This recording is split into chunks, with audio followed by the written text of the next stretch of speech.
David again out at Reptile Gardens, and today we are with Catherine, one of our assistant curators, and we are in probably the noisiest building that Reptile Gardens has. We are in the parrot room. As you can see, we have a variety of different parrots, and you're going to have a lot of those interruptions in this building here, so bear with us. I guess the first question I have are all of these parrots? Yes, everybody here is parrots. It's kind of a general way of describing birds that have this hook-shaped beak. They have what's called a fleshy cere or some fleshy skin right up tight to the beak.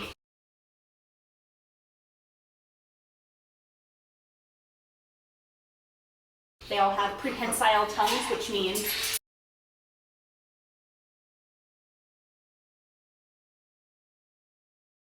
they are really great at using the tongue like a tool to manipulate and get things like seeds out of a shell.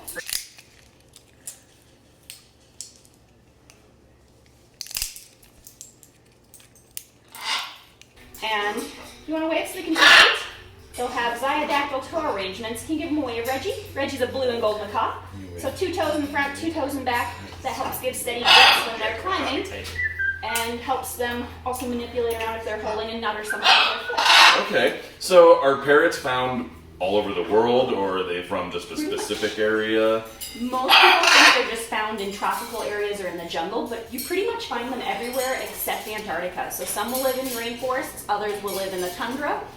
You'll find them living into cities. They'll even live where people are, right in the cities. So all over the place. So we do have parrots here in the United States that live here in the United States? Yep, they're down in mostly in the southwestern parts, so you'll find them mostly in southwestern California, kind of moving up the coast a little bit. Okay. Different types there. They have Crash's gray parrot found in Africa. Queenie is a Moluccan cockatoo found on the Moluccan Islands off of Indonesia. We have the green-winged macaw found in South America, and Moche, the blue and gold macaw, also found down in South America more, Central and South America. Awesome, awesome. So, a question that I get a lot do all of the parrots talk? They all have the capability of it, just some choose not to. Parrots in general have an intelligence comparable to a 2 to 3 year old human child and act just like it. So like with some young kids, you'll get some that are more shy than others. And they'll also have just different personalities where some maybe like to be more active, like Ruby here. Hey, can I see a bounce?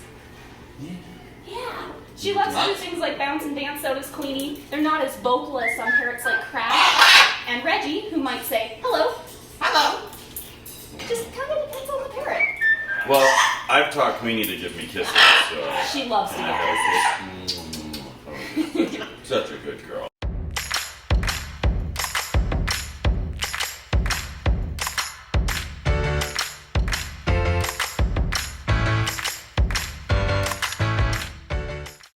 I guess another thing that I was wondering is what's our oldest parrot? Like, do we have one that's like a senior citizen? Or... We have several parrots here that are senior citizens. Quite a few of our parrots, we actually don't know their ages on them because we do take them years. Parrots kind of average 7 to 11 years in their lifetime.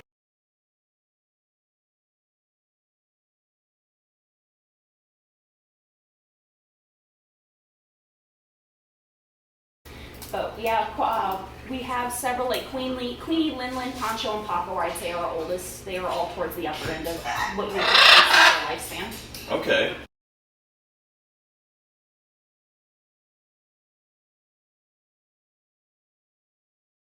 Well, Catherine, I think you answered all the questions I have about parrots here. I love to see where they actually all live during the day when I don't see them inside the dome or at the show. Do you think if I wave, I can get somebody to say goodbye? I'm probably going to at least Queenie to wave. Bye.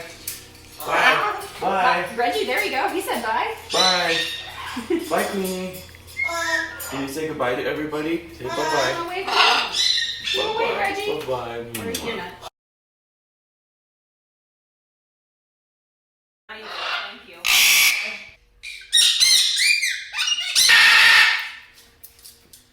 Done?